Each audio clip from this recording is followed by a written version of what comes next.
Hello and नमस्कार, welcome to all. आप सभी का स्वागत है रणधीर एजुकेशन में।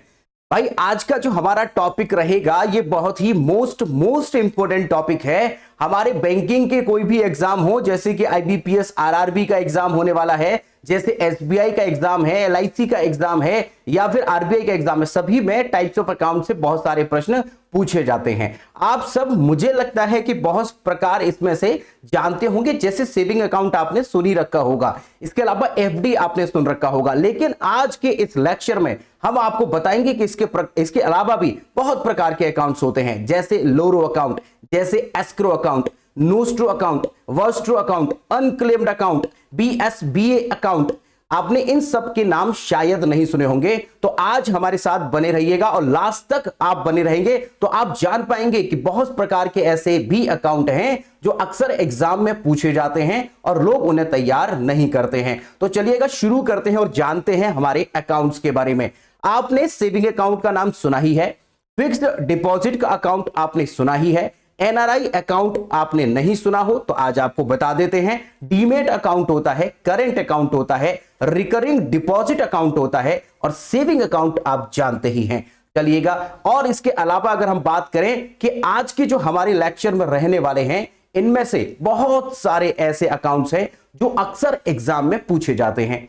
जैसे जैसे आपने एनआरआई अकाउंट्स में NRE account, NRO account, FCNR account शायद ना सुना हो, तो आज के इसी लेक्चर में हम ये बारीकी से समझने वाले हैं। आप जानते हैं कि अकाउंट कोई भी व्यक्ति अपनी सेविंग्स के लिए भी खुलवाता है, जिसे हम सेविंग अकाउंट कहते हैं। तो सबसे पहली जो शुरुआत हम करेंगे वो सेविंग्स के साथ करेंगे, यानी पहले जानेंगे कि सेविंग अकाउंट क्या होता है।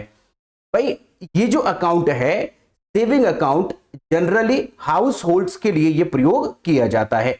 सेविंग अकाउंट के बारे में हम जान रहे हैं, तो चलिए बारी बारी से इन सभी अकाउंट्स के बारे में जानते हैं। तो पहला हमारा सेविंग अकाउंट हमने लिया है, और सेविंग अकाउंट में आपको बता दें कि यह सेविंग्स करने के लिए हाउस होल्ड के लिए प्रयोग किया जाता है। व्यक्तिगत उपयोग इसका किया जाता है, घरेलू उपयोग से इसे इस्तेमाल करते हैं। अगर बात करें केवाईसी रिक्वायरमेंट इसमें होती है। केवाईसी का मतलब होता है नो योर कस्टमर। यह अकाउंट किसी भी व्यक्ति का खोला जा सकता है और किसी भी बैंक में खुलवाया जा सकता है। यह अकाउंट में नो योर कस्टमर करने की आवश्यकता होती है, जिसमें आपका पैन कार्ड नंबर, जिसमें आपका आधार कार्ड नंबर लगता है। एक आपका आइडेंटिटी प्रूफ होता है और एक आपका एड्रेस प्रूफ होता है। याद रखिएगा, केवाईसी जरूरी है। इन अकाउंट्स में, सेविंग अकाउंट में मिनिमम बैलेंस रिक्वायर्ड होता है। जैसे कुछ बैंकें 2000 रुपए मिनिमम बैलेंस रखती हैं, इतना आपको मेंटेन करना पड़ेगा। अगर आपने इतना मेंटेन न किया तो फिर आप पर कुछ पेनल्टी लगा दी जाएगी। लेकिन कुछ अकाउंट्स ऐसे भी हैं सेविंग अकाउंट्स में, जो प्राइवेट बैंक हैं, वो 10-10 हजार तक इस पर मेंटेनेंस यानी मिनिमम बैलेंस अकाउंट कहती हैं कि इतना मिनिमम बैलेंस आपको रखना है। वो डिपेंड करता है कि आपका अकाउंट कहां पर है। अगर आपका अकाउंट ग्रामीण क्षेत्र में है और सरकारी बैंक में है तो हो सकता है कि आपका मिनिमम बैलेंस 500 रुपए कम से कम वहां पर रखना अनिवार्य हो। अगर आप किसी शहर में रहते हैं तो हो सकता है 1000 रुपए हो। अगर आप मेट्रोपॉलिटन में रहते हैं तो 2000 रुपए। ये हमने बता दिया सरकारी बैंकों के लिए। अगर बात करें प्राइवेट बैंकों में, तो प्राइवेट बैंकों में अगर आप शहर में किसी में रहते हैं तो 5000 रुपए, और अगर आप मेट्रोपॉलिटन में रहते हैं तो हो सकता है 10,000 रुपए। ये वेरी करता है बैंक टू बैंक, किस बैंक में आपका अकाउंट है इस पर डिपेंड करता है। तो मिनिमम बैलेंस रिक्वायर्ड है। हमारी एसबीआई ने पिछली बार लोगों ने मिनिमम बैलेंस नहीं रखा, उस पर फाइन लगाया। फाइन लगाते लगाते उसे जीरो किया और जीरो के बाद माइनस में ले गए, और यह सब इतना पैसा कमाया कि रिकॉर्ड था कि 1300 करोड़ रुपए उसे मिनिमम बैलेंस रिक्वायर्ड की वजह से पेनल्टी से कमाए हैं एसबीआई ने। हालांकि ये रूल अब फिलहाल ये कर दिया गया है कि अगर आपका बैलेंस जीरो हो जाता है मिनिमम बैलेंस की वजह से, कटने की वजह से, तो उसे माइनस नहीं किया जाएगा। ये आरबीआई के गाइडलाइंस है। लेकिन ये पहले इसका मिसयूज किया गया एसबीआई के द्वारा। हालांकि बहुत से बैंक जीरो पर जाने के बाद आपके अकाउंट से बैलेंस काटना बंद कर देते हैं, यानी माइनस में नहीं ले जाते हैं। आगे बात करते हैं मिनिमम बैलेंस के अलावा इसमें लिमिटेड ट्रांजैक्शंस आपको दिए जाते हैं, क्योंकि ये आप सेविंग के लिए प्रयोग कर रहे हैं इसको, इसलिए इसमें सीमित लेन देन होता है। यानी आप डिपॉजिट और इसमें विड्रॉ जो करेंगे इसकी लिमिट्स होती हैं। आगे बात करते हैं कि इसमें आपको रेट ऑफ इंटरेस्ट आपके अमाउंट पर दिया जाता है। जो सेविंग अकाउंट में आपका अमाउंट रहेगा उस पर रेट ऑफ इंटरेस्ट मिलेगा। लेकिन याद रखें एग्जाम में यहां से बहुत प्रश्न पूछे जाते हैं, और वो प्रश्न क्या है ध्यान रखिएगा। एग्जाम में प्रश्न आता है कि ये जो इंटरेस्ट मिलता है इसे कैसे कैलकुलेट किया जाता है। तो कैलकुलेट जो होगा वो डेली बेसिस पर होगा। यानी अगर आपके अकाउंट में कहीं से 10 करोड़ रुपए आते हैं और वो लीगल अगर जेन्युइन रुपए हैं तब बात कर रहे हैं, अगर 10 करोड़ आते हैं और वो 10 ही दिन आपके अकाउंट में रहते हैं, उसके बाद वापस चले जाते हैं, यानी जिसने दिए उसने वापस लिए, तो इस 10 दिन का रेट ऑफ इंटरेस्ट आपको मिलेगा। कैलकुलेट जो होगा वो डेली बेसिस पर होगा, लेकिन यह रेट ऑफ इंटरेस्ट जब आपके अकाउंट में पेबल होगा यानी क्रेडिट किया जाएगा तो ये 3 महीने पर होगा। एग्जाम में अक्सर यहां से प्रश्न आता है, वो प्रश्न क्या है कि इसे कैलकुलेट किस बेस पर किया जाता है, डेली बेसिस पर, ईयरली बेसिस पर, क्वार्टरली या फिर मंथली। याद रखिएगा इसे कैलकुलेट डेली बेसिस पर किया जाता है और इसे पे किया जाता है क्वार्टरली, यानी 3 महीने पूरे हो जाने पर इसे पे कर दिया जाता है आपके अकाउंट में, बिना आपके पूछे क्रेडिट कर दिया जाएगा इंटरेस्ट। समझ में आ गया है आपको। सेविंग अकाउंट में सबसे महत्वपूर्ण बात यही है जो एग्जाम में अक्सर पूछ ली जाती है। ओके, सेविंग अकाउंट के बारे में अगर आपके दिमाग में ये डाउट आ रहा है कि जीरो बैलेंस अकाउंट भी तो सेविंग अकाउंट होता है, उसकी भी बात करेंगे हम कि वो किस प्रकार का अकाउंट है। दरअसल हमने यहां पर एक नॉर्मल अकाउंट की बात की है, सेविंग अकाउंट की। अगर आपसे कभी कोई कहे कि आपको जीरो बैलेंस अकाउंट खुलवाना चाहिए या नॉर्मल सेविंग अकाउंट खुलवाना चाहिए, तो मेरे रिकमेंडेशन के अनुसार आप जब भी अकाउंट खुलवाएं तो नॉर्मल सेविंग अकाउंट खुलवाएं। सेविंग अकाउंट नॉर्मल में बहुत सारी फैसिलिटीज आपको मिल जाती हैं, जैसे आपको अनलिमिटेड पैसा डालने की अनुमति होती है, विड्रॉ कितनी भी बार कितना भी कर सकते हैं। मतलब कहने का यह है कि आपको आपका पैसा है, आप इसे कितना भी पैसा उसमें विड्रॉ या डिपॉजिट कर सकते हैं, उसकी लिमिट नहीं है। ट्रांजैक्शंस की लिमिट है वो बात अलग है, लेकिन वैसे लिमिट नहीं है। लेकिन अगर आप जीरो बैलेंस अकाउंट खुलवाते हैं या फिर आप कोई स्टूडेंट अकाउंट खुलवाते हैं तो वहां पर लिमिट लगा दी जाती है, और साथ ही साथ कि हर एक अकाउंट पर आपको एक इंश्योरेंस प्रोवाइड करवाया जाता है, तो वो इंश्योरेंस उनमें नहीं मिलता है, जबकि नॉर्मल सेविंग अकाउंट पर आपको 10 लाख रुपए तक का इंश्योरेंस मिलता है। अगर किसी अकाउंट होल्डर को किसी वजह से कुछ हो जाता है तो ऐसे में उसे उसके नॉमिनी को अकाउंट के बिहाफ पर नॉमिनी को पे कर दिया जाता है, जो उसका इंश्योरेंस होता है। आप जानते हैं कि जब आपका सेविंग अकाउंट का एक एटीएम कार्ड इशू होता है उसका भी इंश्योरेंस होता है। बहुत से लोगों को यह बात नहीं पता होती है तो क्लेम नहीं करते हैं, और क्लेम नहीं करते हैं तो चीजें नहीं मिलती हैं। बैंक अपनी तरफ से पे नहीं करता है, क्लेम करना आवश्यक होता है। आगे बात करते हैं करंट अकाउंट। जैसे मानिए आपका एक सेविंग अकाउंट है और आपने कोई बिजनेस खोल लिया और उसमें बार बार ट्रांजैक्शन हो रहे हैं और बैंक को इसके लिए स्पेसिफिक काम करना पड़ रहा है, क्योंकि आप दिन भर में बहुत सारे ट्रांजैक्शन कर रहे हैं, इसीलिए बैंक अत्यधिक काम करता है। इसीलिए उसने अलग एक कैटेगरी बनाई है कि भाई अगर आप हाउस होल्ड के लिए प्रयोग करेंगे तो सेविंग अकाउंट यूज करेंगे, लेकिन अगर आप बिजनेस के लिए यूज करना चाहते हैं जिसमें ट्रांजैक्शन बहुत सारे आप आते जाते करते हैं, कभी विड्रॉ बहुत कर रहे हैं, कभी दिन भर में आप डिपॉजिट कई बार कर रहे हैं, तो इसका अलग से अकाउंट खोला जाता है, उसे हम करंट अकाउंट या चालू खाता कहते हैं।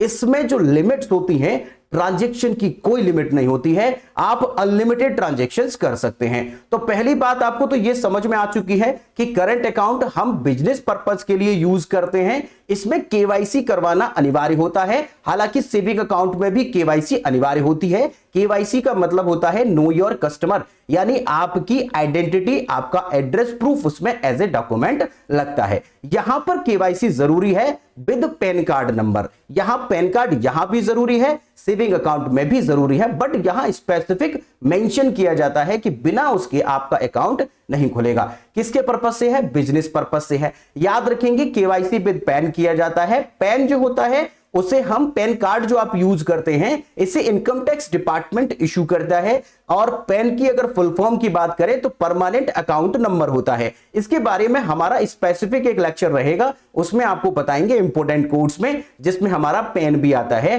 Pan account. ठीक है, आगे बात करते हैं। इसमें ट्रांजैक्शंस की कोई लिमिट नहीं होती है, अनलिमिटेड ट्रांजैक्शंस इसमें मिलते हैं। जबकि सेविंग अकाउंट में ऐसा नहीं है, वो केवल सेविंग करने के लिए है, बचत करने के लिए, यहां पर ये व्यापार करने के लिए है। और याद रखिएगा इसमें ट्रांजैक्शन अनलिमिटेड किए जाते हैं, इसी वजह से क्योंकि बैंक बहुत काम करना पड़ता है, बैंक बहुत ज्यादा ट्रांजैक्शन करता है आपके बिहाफ पर, चूंकि आप ट्रांजैक्शन कर रहे हैं तो उसे बहुत सारा काम हो जाता है, इसी वजह से वो दरअसल आपसे इसका सर्विस चार्ज और लेता है। रेट ऑफ इंटरेस्ट इसके अकाउंट में नहीं मिलता है, करंट अकाउंट पर कोई भी रेट ऑफ इंटरेस्ट नहीं दिया जाता है, वो याद रखिएगा। सबसे महत्वपूर्ण बात अगर एग्जाम में आपसे पूछ सकता है तो वो यही होगी कि आपका जो सेविंग अकाउंट है उस पर तो rate of interest daily basis पर कैलकुलेट करके आपका क्वार्टरली आपका पेबल कर दिया जाता है, लेकिन अगर इसकी बात करेंगे तो इसमें कोई भी अकाउंट में, इस अकाउंट में, करंट अकाउंट में आपका इंटरेस्ट नहीं दिया जाता है, याद रखिएगा। ठीक है, आगे बात करते हैं कि इस पर उल्टा सर्विस चार्ज और लगा दिया जाता है क्योंकि आप बार बार ट्रांजैक्शन कर रहे हैं। हालांकि करंट अकाउंट में यह सुविधा भी दे दी जाती है कि अगर आप ट्रांजैक्शन बड़े बड़े करते हैं तो बैंक का एम्प्लॉय आपके घर से चेक कलेक्ट कर लेगा, विड्रॉ करा देगा, सब कुछ करा देता है, और सर्विस चार्ज आप जानते हैं कि बैंक लेता है। वो डिपेंड करता है आपके ट्रांजैक्शन कितने बड़े हैं। इस अकाउंट पर ओवरड्राफ्ट फैसिलिटी भी प्रदान की जाती है। ओवरड्राफ्ट फैसिलिटी जो होती है वो करंट अकाउंट पर यूज की जा रही है। आजकल धीरे धीरे कंपटीशन बढ़ने की वजह से अब सेविंग अकाउंट भी शुरू करने जा रहे हैं कि उस पर भी डेबिट आपका ओवरड्राफ्ट फैसिलिटी है। ओवरड्राफ्ट फैसिलिटी हम आपको प्रीवियस लेक्चर में समझा चुके हैं कि ओवरड्राफ्ट फैसिलिटी क्या होती है, जब हमने आपको टाइप्स ऑफ फंक्शंस बताए थे, बैंकिंग के जो फंक्शन बताए हैं, बैंकों के प्रकार बताए थे, जिसमें primary function, secondary function, overdraft facility आपको वहां बता दी थी। हालांकि ओवरड्राफ्ट फैसिलिटी अगर आप नहीं जानते तो एक बार वो लेक्चर देख लीजिएगा, आपको पूरा समझ में आ जाएगा। ओवरड्राफ्ट फैसिलिटी यहां करंट अकाउंट में प्रोवाइड करवा दी जाती है। मुझे लगता है कि यहां पर आप दोनों प्रकार के अकाउंट समझ गए हैं, एक हमने बता दिया सेविंग अकाउंट, एक हमने बता दिया करंट अकाउंट। अब बात करते हैं आपका, अच्छा एक चीज और आप याद रखिएगा, सेविंग अकाउंट पर जो रेट ऑफ इंटरेस्ट आपको मिलेगा वो 4%, 3 से 4% तक का रेट ऑफ इंटरेस्ट मिल रहा है। क्योंकि मार्केट में बहुत ज्यादा कंपटीशन है, इस वजह से कुछ बैंक 4.5% भी दे देते हैं, कुछ 4.25 भी दे देते हैं, वो बात अलग है। लेकिन यहां पर एक एवरेज अगर हम कहें, नॉर्मल जो आपका रेट ऑफ इंटरेस्ट है वो 3 से 4% ही मिलता है। ठीक है, और आप जानते हैं करंट अकाउंट पर कोई भी रेट ऑफ इंटरेस्ट नहीं मिलता है, सेविंग अकाउंट पर मिलता है। लेकिन इसकी बात करें हम, ये जो आपको बता रहे हैं इसकी बात करें, इसमें क्या है, फिक्स्ड डिपॉजिट में लोग अगर ये चाहते हैं कि अगर उनके पास जो पैसा है, कुछ पैसा है, मान लेते हैं 10 लाख रुपए है, वो 10 लाख रुपए आने वाले कुछ समय तक प्रयोग नहीं करेंगे, उनका यूज नहीं है, तो बैंक अगर उसको बैंक में ऐसे ही सेविंग अकाउंट में पड़े रहने दिया जाए तो यहां पर रेट ऑफ इंटरेस्ट 3 से 4% ही मिलेगा। लेकिन अगर इसे फिक्स कर दिया जाए, एक पर्टिकुलर टाइम के लिए फिक्स कर दिया जाए कि भैया हम इसको यूज करने नहीं आएंगे, कि सर इस बैंक में, इस अकाउंट में, इस जो हमारा अमाउंट पड़ा हुआ है 10 लाख रुपए, हम आने वाले समय में इसको यूज नहीं करेंगे, आप इसे फिक्स कर दीजिए। तो यहां पर एक पर्टिकुलर टाइम के लिए जब आप फिक्स करवा करके आएंगे तो फिर आपको रेट ऑफ इंटरेस्ट अच्छा मिल जाएगा। फायदा क्या होगा, आपको रेट ऑफ इंटरेस्ट ज्यादा मिलेगा, बैंक इस पैसे को यूज कर सकता है और आपको रेट ऑफ इंटरेस्ट ज्यादा देगा। रेट ऑफ इंटरेस्ट कितना है, तो वो 5% से लेकर 10% तक हो सकता है, वो डिपेंड करता है कि आप कितना करवाते हैं और किस बैंक में एफडी करवाते हैं। फिक्स्ड डिपॉजिट में लमसम अमाउंट एक साथ बैंक को दे दिया जाता है और पर्टिकुलर टाइम के लिए होता है, इसमें rate of interest saving account से ज्यादा मिलता है। बल्कि हम कहें कि हमारे पास 4 प्रकार के अकाउंट, जो सेविंग अकाउंट, करंट अकाउंट में मिलता ही नहीं है, एफडी और आरडी। सबसे ज्यादा अगर रेट ऑफ इंटरेस्ट की बात करें तो फिक्स्ड डिपॉजिट में ही रेट ऑफ इंटरेस्ट मिलता है। डिपेंड करता है, अगर आप पोस्ट ऑफिस में कोई भी एफडी करवाते हैं तो वहां पर 9% तक का ब्याज मिल जाता है, अदर बैंक 7%, 6.5%, वो डिपेंड करता है। अभी बताएंगे आपको कि आपको क्या करना चाहिए जब आप एफडी करवाने जाते हैं। तो पहले आपको यहां पर कुछ बातें समझा दें, जैसे फिक्स्ड डिपॉजिट में क्या क्या बातें हैं, जैसे कि एक लमसम अमाउंट होता है वो फिक्स टाइम के लिए यहां पर जमा कर दिया जाता है, इस पर रेट ऑफ इंटरेस्ट जो मिलता है वो सेविंग अकाउंट से ज्यादा मिलता है, ये बात भी आप याद रखिएगा। आपको अगर बताएं कि मान लीजिए कभी किसी व्यक्ति को पैसे की आवश्यकता होती है और उसकी ऑलरेडी एक एफडी हो रखी है, तो एफडी तोड़वाना एक उपाय है, लेकिन एफडी तोड़ाने पर चूंकि आपने एक समय बताया था, जैसे फॉर एग्जांपल आपने 5 साल के लिए एफडी करा दी और 5 साल से पहले अगर आपको पैसे की जरूरत पड़ जाती है तो आपका जो अपना पैसा है जो एफडी के रूप में वहां पड़ा है आप उसे तुड़वा सकते हैं। अगर एफडी को ब्रेक कराते हैं तो पेनल्टी लग जाती है। हालांकि पैसा आप ही का है लेकिन पेनल्टी लग जाती है। इसी वजह से बैंक कहता है कि भाई आप एफडी मत तोड़वाइए, हमसे पैसे उधार ले जाइए इसी एफडी के एवज में। मतलब ये गिरवी आपकी हमारे पास हो गई और इसी के एवज में आप 90% तक का, अगर आपके 10 लाख रुपए जमा हैं तो 9 लाख रुपए तक, मैक्सिमम 9 लाख रुपए तक आपको एफडी के अगेंस्ट लोन मिल सकता है। बात आपको ये समझ में आ गई है? यानी पैसे को गिरवी रखकर पैसा ही उधार लेके आए हैं, ऐसा आप समझिए।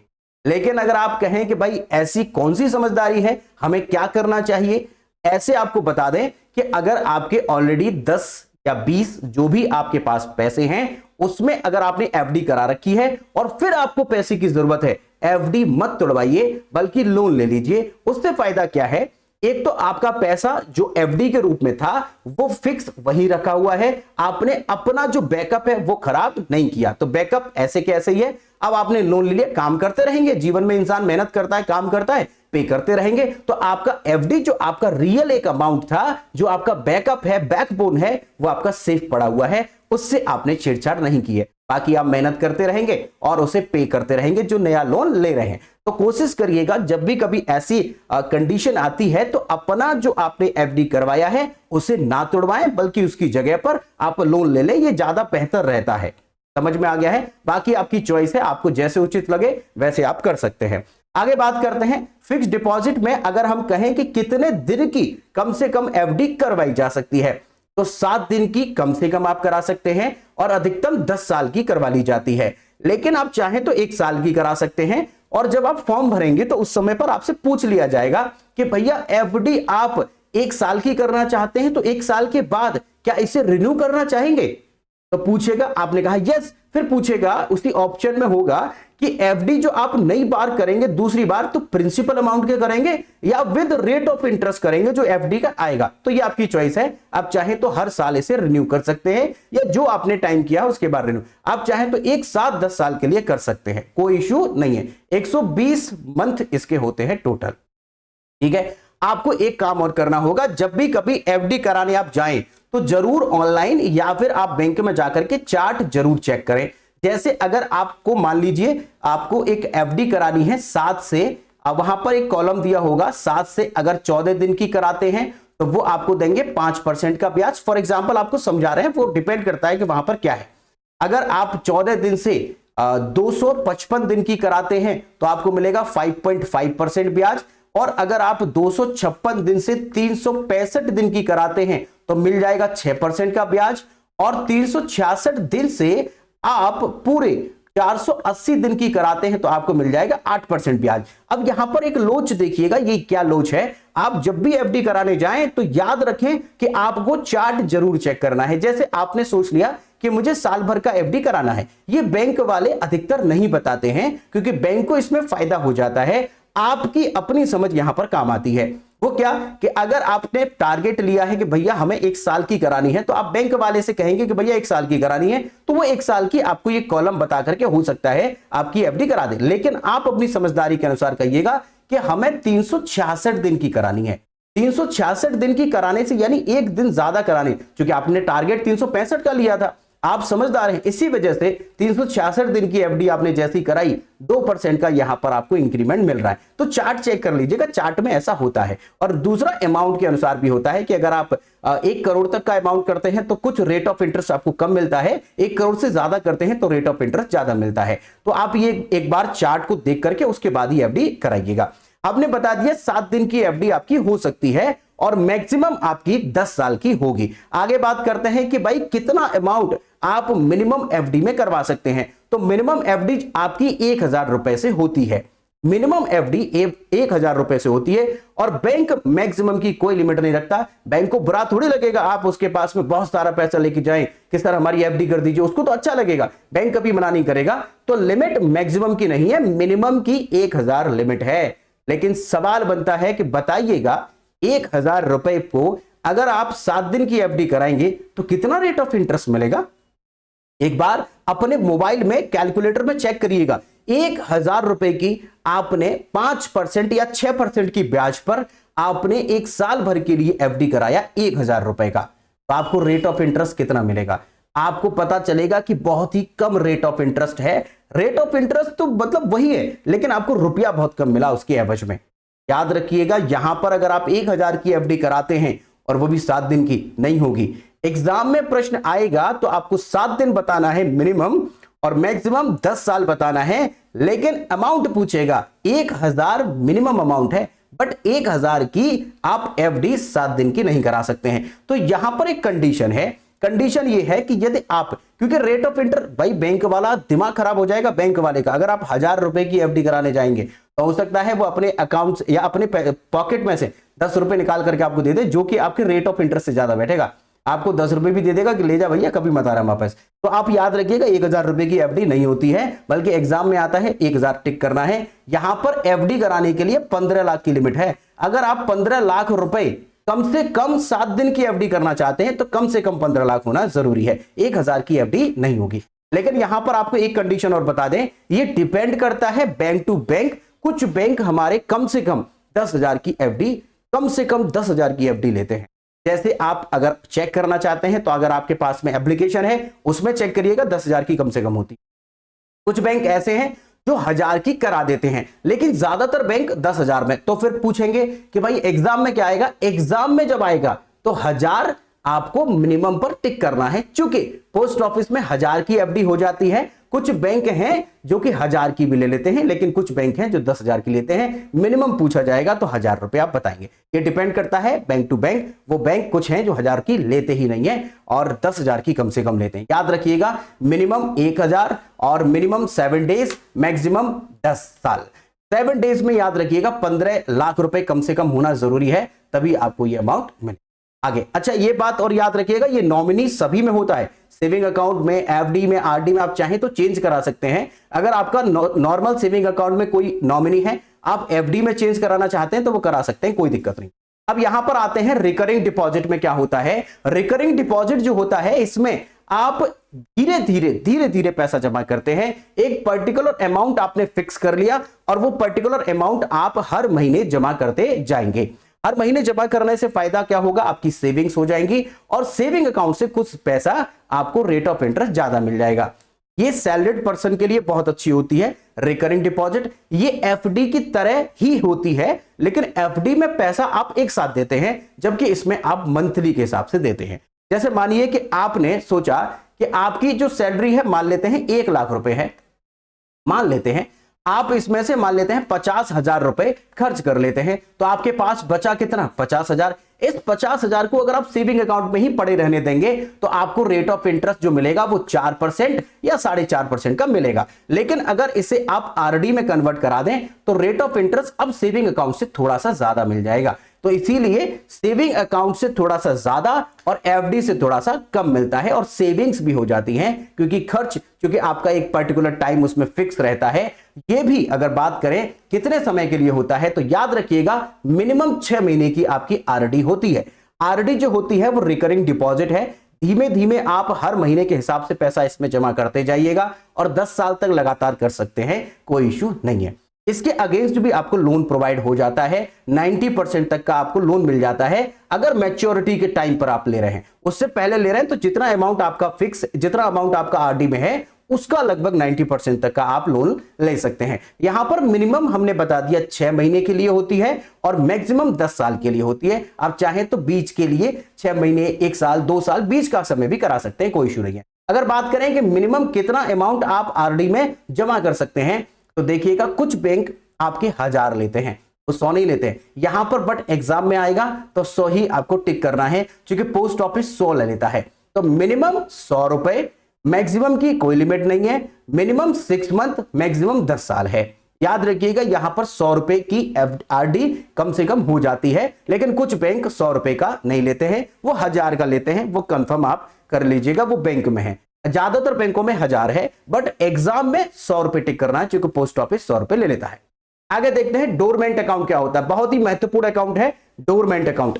निष्क्रिय खाता, ऐसा खाता जिसमें पिछले काफी समय से ना तो आपने विड्रॉ किया हो और ना ही आपने उसमें डिपॉजिट किया हो, दोनों में से कुछ भी आपने नहीं किया हो और यह काम आपने लगातार 2 साल तक न किया हो, उस अकाउंट को निष्क्रिय खाता या फिर डोरमेंट अकाउंट की लिस्ट में डाल दिया जाता है बैंक के द्वारा। तो यह इनएक्टिव हो जाता है, निष्क्रिय हो जाता है। लेकिन अगर आप चाहें तो इस अकाउंट को फिर से कुछ डिपॉजिट करके या विड्रॉ करके बैंक जाकर या एप्लीकेशन दे करके फिर से करा सकते हैं। कुछ बैंक इसमें डिपॉजिट करवाते हैं, उसके बाद ऑटोमेटिक आपका एक्टिवेट हो जाता है। लेकिन याद रखिएगा, there is no transaction for the over the 2 years. हमारे 2 साल तक अगर कोई ट्रांजैक्शन नहीं होगा तो उसे हम डोरमेंट, याद रखिएगा हम डीमेट अकाउंट नहीं कह रहे हैं, यहां पर हम डोरमेंट अकाउंट आपको बता रहे हैं। डीमेट अकाउंट अलग होता है, डोरमेंट अकाउंट होता है जिस अकाउंट में आपने बहुत समय तक यानी 2 साल तक अधिकतम कोई ट्रांजैक्शन ना किया हो, उसे हम डोरमेंट अकाउंट कहते हैं।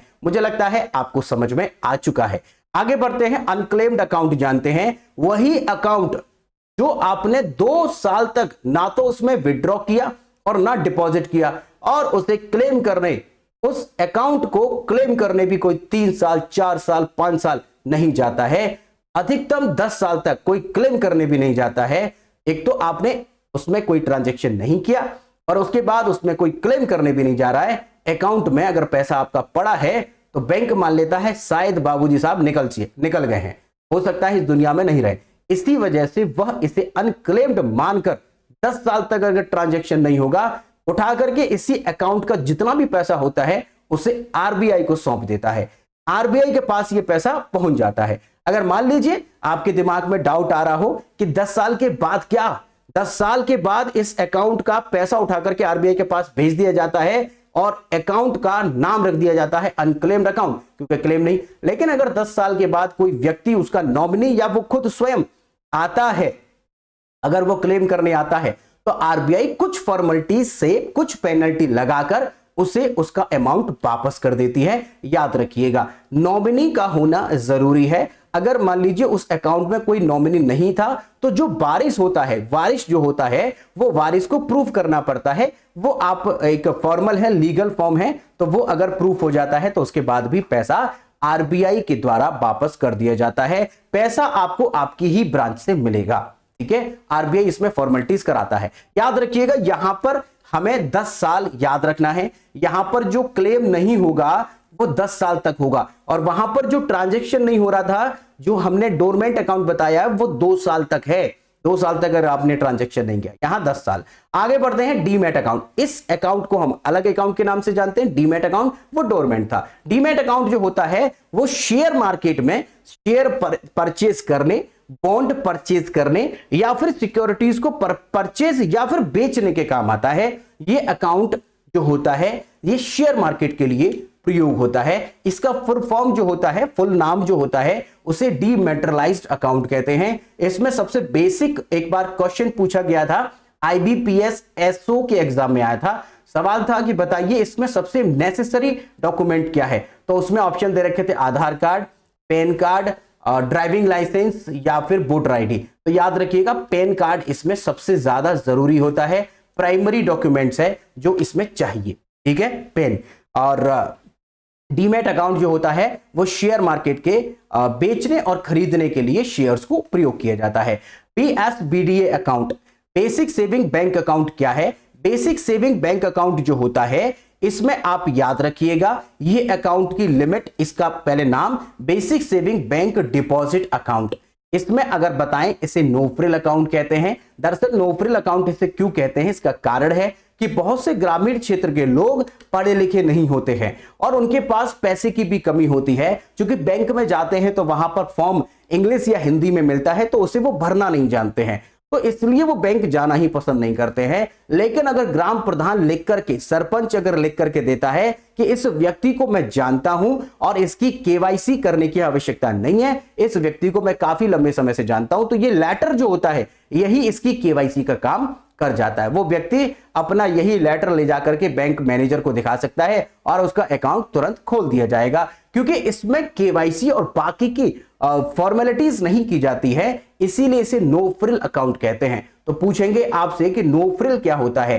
फ्रिल क्या होता है? आपने पर्दा देखा होगा, पर्दा के ऊपर जो पर्दा है उसके ऊपर एक डिजाइन टाइप से ऐसे पर्दे पर बनी रहती है, अलग से कुछ जोड़ा जाता है, वो फ्रिल होती है। अगर आप उसे ना जोड़े तब भी पर्दा है और जोड़ दें तो सुंदर लगेगा। ये फ्रिल जो है, सजावट जो है, वो डॉक्यूमेंट्स में फॉर्मेलिटी को कहा गया है, इसीलिए यहां पर इसको नो फ्रिल, क्योंकि इसमें कोई सजावट या कोई दिखावट नहीं है, नो फ्रिल अकाउंट उसको कहते हैं। याद रखिएगा, ये विशेष नागरिकों के लिए होते हैं और बुनियादी सेवा या वित्तीय सेवा प्रदान करने के लिए इन्हें खोला जाता है। याद रखेंगे, अधिक से अधिक लोगों को भारत सरकार जोड़ना चाहती है बैंकों से, इसीलिए बेसिक सेविंग बैंक अकाउंट यानी basic saving bank deposit account खोला जाता है, नो फ्रिल अकाउंट इसे कहते हैं।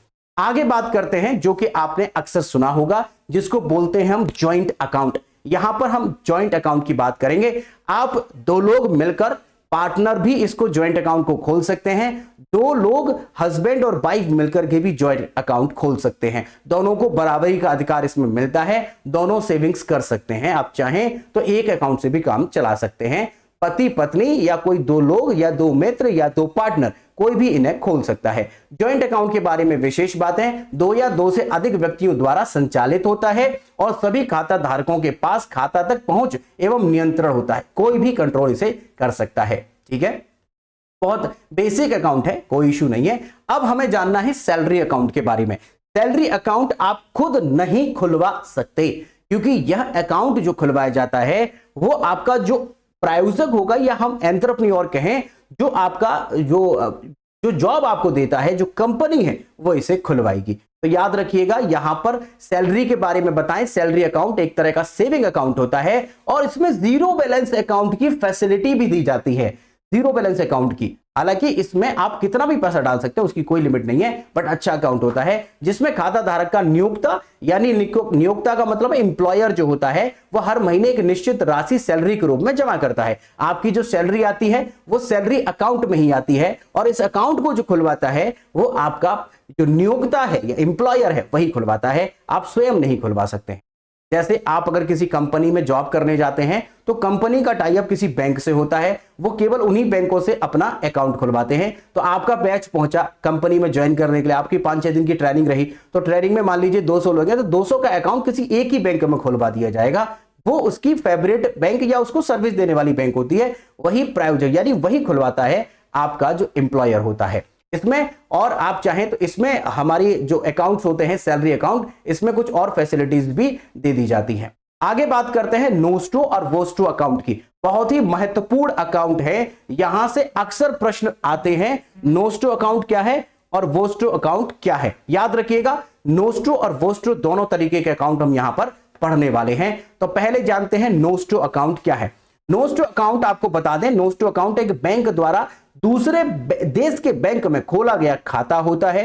यह एक प्रकार का विदेशी मुद्रा खाता है जो विदेशी बैंक में आयोजित किया जाता है। सिंपल भाषा में आपको बताएं कि अगर मान लीजिए हमारे देश का बैंक विदेशी बैंक में विदेश में जाकर एक अकाउंट खुलवाता है, तो बताइए वो डील किस में होगा? वो डील होगा वहीं की करेंसी में। जैसे हमारे यहां का एसबीआई एक अकाउंट खुलवा लेता है अमेरिकन बैंक में, अमेरिका में जाकर, तो अमेरिका की ब्रांच में एक अकाउंट खुलवा लेगा, उस अकाउंट को ही हम क्या कहेंगे? नोस्ट्रो अकाउंट कहेंगे। यानी हमारे देसी यानी डोमेस्टिक बैंक के द्वारा विदेशी किसी बैंक में एक अकाउंट जो खुलवाया जाता है उसे हम नोस्ट्रो अकाउंट के नाम से जानते हैं।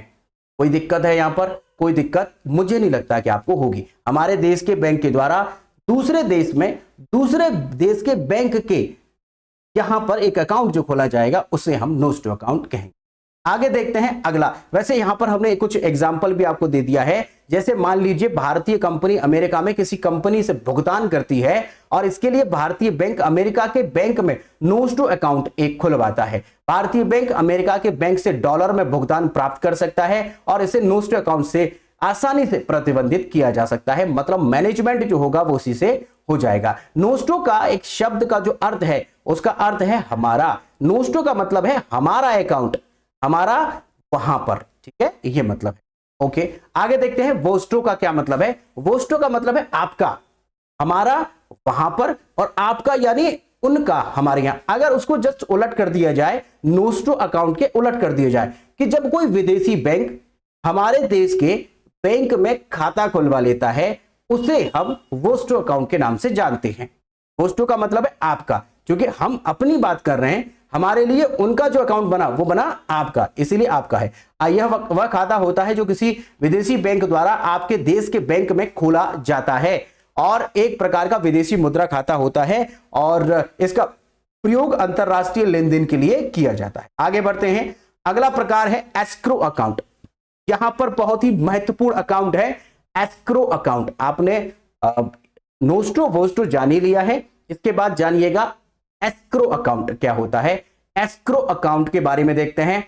एस्क्रो अकाउंट जो होता है, यह एस्क्रो अकाउंट एक विशेष प्रकार का खाता है जिसमें पैसे या संपत्ति को किसी तीसरे पक्ष द्वारा सुरक्षित रखा जाता है जब तक कि लेन देन के सभी शर्तों को पूरी नहीं हो जाती है। लेन देन की जो सभी शर्तें हैं वो पूरी नहीं हो जाती, तब तक सुरक्षा के रूप में यह किसी तीसरे के पास रहता है, भरोसे के रूप में यह रहता है। जैसे एग्जाम्पल के तौर पर आपको बताएं, मान लीजिए कि आप एक प्रॉपर्टी खरीद रहे हैं और प्रॉपर्टी जिससे खरीद रहे हैं उससे आपका डील हो चुका है, तो आप टर्म एंड कंडीशन जो फॉर्मेलिटीज है, डॉक्यूमेंटेशन है, इसमें टाइम लगेगा, तो डॉक्यूमेंटेशन तक आप जो पैसा है किसी थर्ड पार्टी को जमा कर सकते हैं। वो थर्ड पार्टी गारंटर है। आप इस थर्ड पार्टी को जब आपके डॉक्यूमेंट्स पूरे हो जाएंगे, आपको कंफर्म हो जाएगा कि प्रॉपर्टी आपको मिलने वाली है, आपने पैसा पहले ही थर्ड पार्टी को दे दिया, बस अब थर्ड पार्टी को ओके बोल देंगे, वो थर्ड पार्टी उठा करके पैसा उसे दे देगी जिससे आपने प्रॉपर्टी खरीदी है। तो ये एक मीडिएटर की तरह काम करता है एस्क्रो अकाउंट। बहुत सारी बैंकें ये सर्विस देती हैं। थोड़ा सा आपको ये हम और समझा देते हैं। एस्क्रो अकाउंट, जब आप घर खरीदते हैं तो खरीदार और विक्रेता दोनों एस्क्रो अकाउंट में पैसे जमा करते हैं। आपने पैसा देना है तो आप जमा करेंगे, उसको वापस करना है, जो भी है, मतलब आपने पैसा देना है। एस्क्रो एजेंट जब तक पैसों को सुरक्षित रखता है जब तक कि सभी कानूनी और डॉक्यूमेंटेशन शर्तें पूरी नहीं हो जाती, बाद में पैसा विक्रेता को ट्रांसफर कर देता है आपके कहने पर। आप इसमें देखिएगा, हमने यहां पर एक डायग्राम दिखाया है, देखिएगा, ये आप एक बायर हैं, यहां पर हमने एक दिखाने की कोशिश की है। आपने क्या किया कि पहले इस एस्क्रो अकाउंट में आपने पैसा डाल दिया और आपने सेलर से बात कर ली और सेलर से आप डॉक्यूमेंटेशन करवा रहे हैं। आपने ये पैसा बीच में फंसा हुआ है, ना ही सेलर के पास पहुंचा है, ना ही अब ये आपके पास में है, बीच में एस्क्रो अकाउंट में ये पैसा पड़ा है। आपने क्या किया, जब इसने आपको वो प्रोडक्ट दे दिया, पूरी फॉर्मेलिटीज हो गई, उसके बाद आपने इसे ओके बोल दिया, किसको, एस्क्रो अकाउंट को या मीडिएटर को। इसके बाद यह पैसा इसे ट्रांसफर कर देगा। तो हमने यहां पर आपको इस तरह से दिखाने की कोशिश की है। आप चाहें तो इसका स्क्रीनशॉट ले सकते हैं। हमने एस्क्रो अकाउंट दिखाने की कोशिश की है। आगे बात करते हैं भाई, लोरो अकाउंट जानते हैं। लोरो अकाउंट क्या होता है? लोरो का मतलब होता है उनका, लोरो का मतलब होता है उनका। तो यानी यह वह खाता होता है जो एक विदेशी बैंक द्वारा आपके देश में बैंक में खोला जाता है। यह खाता एक प्रकार का ट्रस्ट अकाउंट है।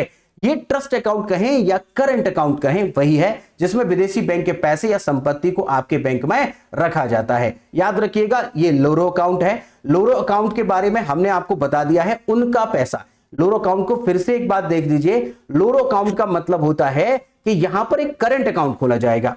हमने अभी एस्क्रो अकाउंट जो जाना वो मीडिएटर की तरह प्रयोग होता है, लेकिन लोरो अकाउंट जो होता है वो विदेशी, अगर कोई व्यक्ति या विदेशी कंपनी अगर भारत में कोई ट्रस्ट अकाउंट खुलवाती है, करंट अकाउंट खुलवाती है, उसी को हम क्या कहते हैं, लोरो अकाउंट कहते हैं। आपने शायद पहले ना सुना हो। लोरो का मतलब है उनका।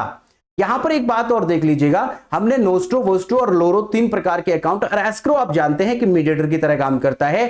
यहां पर नोस्ट्रो जो है हमारे देश का बैंक दूसरे देश के बैंक में जाकर वहां पर जो अकाउंट खुलवाएगा उसको कहेंगे हम क्या, नोस्ट्रो अकाउंट, यानी आवर मनी विद यू, हमारा जो मनी है उनके साथ साझा है। वोस्ट्रो अकाउंट में उनका पैसा हमारे पास है, your money with us. Point समझ में आ गया होगा। लोरो अकाउंट में क्या होता है, देयर मनी। देयर मनी का मतलब है आपने उनका मनी जो है वहां पर संभाल रखा है। ठीक है, आगे बात करते हैं भाई, एनआरआई के बारे में जानते हैं। इसमें भी हमारे कुछ प्रकार के अकाउंट्स होते हैं, जैसे एनआरआई। पहले तो आपको बताएं एनआरआई क्या होता है, non resident Indian. Non resident Indian, अच्छा, ये जो इंडियन होता है नॉन रेजिडेंट, इसका मतलब वो होता है कि जो हमारे देश का है लेकिन विदेश में रहता है, उसको हम एनआरआई कहते हैं। बट कंडीशन ये है कि कितने समय तक कोई व्यक्ति विदेश में रहेगा तभी हम उसे एनआरआई कहेंगे। ऐसे तो बहुत सारे लोग जाते हैं सऊदी अरब घूमने, 4 दिन घूमे, बुर्ज खलीफा देखा, वापस आ गए, इनको हम एनआरआई नहीं कहेंगे, ये घुमक्कड़ हैं, ये आपके वो हैं, घुमक्कड़ लोग हैं। आप याद रखेंगे भाई, यहां पर एनआरआई बनने के लिए कंडीशन क्या है। एनआरआई जिसको हम नॉन रेजिडेंट इंडियन कहते हैं, यह कम से कम साल भर में 182 दिन किसी दूसरे देश में रहना चाहिए। पहली कंडीशन तो 182 दिन है, या फिर पिछले 4 फाइनेंशियल ईयर में 365 दिन से अधिक भारत में नहीं रहा हो। अगर कोई बार बार किसी अमेरिका में जा रहा है, कोई ऑस्ट्रेलिया में जा रहा है, बार बार जा रहा है, तो इसमें भी आप याद रखिएगा 4 फाइनेंशियल ईयर लगते हैं। 4 वित्तीय वर्ष में अगर 365 दिन से ज्यादा अगर वो हमारे देश में नहीं रहता है, उसे भी हम एनआरआई कहेंगे। अदरवाइज 182 दिन का क्वेश्चन बहुत आता है, वो याद रखिएगा। अगर आप ये जानते हैं कि एनआरआई डे कब मनाया जाता है, एनआरआई डे, तो प्लीज सभी लोग कमेंट करके आप बताइएगा और लिखिएगा एनआरआई डे। आगे जो डेट आपको पता है उस डेट को जरूर लिखिएगा। प्लीज कमेंट करके हमें बताइएगा कि एनआरआई डे हम कब मनाते हैं। ठीक है, बताइएगा किस डेट को मनाई जाती है। आगे बात करते हैं, अगला प्रश्न क्या है, एनआरआई बैंक अकाउंट के बारे में बात कर लें। यहां पर 3 प्रकार के एनआरआई बैंक अकाउंट होते हैं। एक होता है एनआरओ अकाउंट, एक होता है एनआरई अकाउंट, एक होता है एफसीएनआर। इसके बारे में 3 प्रकार के एनआरआई बैंक अकाउंट होते हैं, 3 प्रकार के हैं। आगे बात करते हैं कौन कौन से प्रकार हैं, तो देखिएगा एनआरओ। एनआरओ में क्या होता है, एनआरओ अकाउंट में आप मान लीजिए आप विदेश में जा चुके हैं, एनआरआई आप हैं, 182 दिन से ज्यादा रहते हैं आप विदेश में, तो आपकी जो प्रॉपर्टी इंडिया में है और इंडिया से ही आपको किराया आता है और इंडिया में ही आपका एक अकाउंट भी था, एसबीआई में, किसी में भी अकाउंट था, तो इंडिया की जो प्रॉपर्टी है उसका पैसा, उसकी अर्निंग इंडियन अकाउंट में ही आपका ट्रांसफर होता है। मतलब आप एनआरआई तो हैं, लेकिन आपका इंडिया की प्रॉपर्टी की कमाई या इंडिया की प्रॉपर्टी का जो इनकम है या कहें हम उसका रेंट है, ये सब आपके इंडियन अकाउंट में ही ट्रांसफर होता है। आप चाहे तो वहां पर हैं, लेकिन कोई दिक्कत नहीं, यहीं पर भी पहले अकाउंट होगा, उसी में ट्रांसफर होगा। इसे हम एनआरओ अकाउंट के नाम से जानते हैं। एनआरओ का मतलब है नॉन रेजिडेंट ऑर्डिनरी अकाउंट।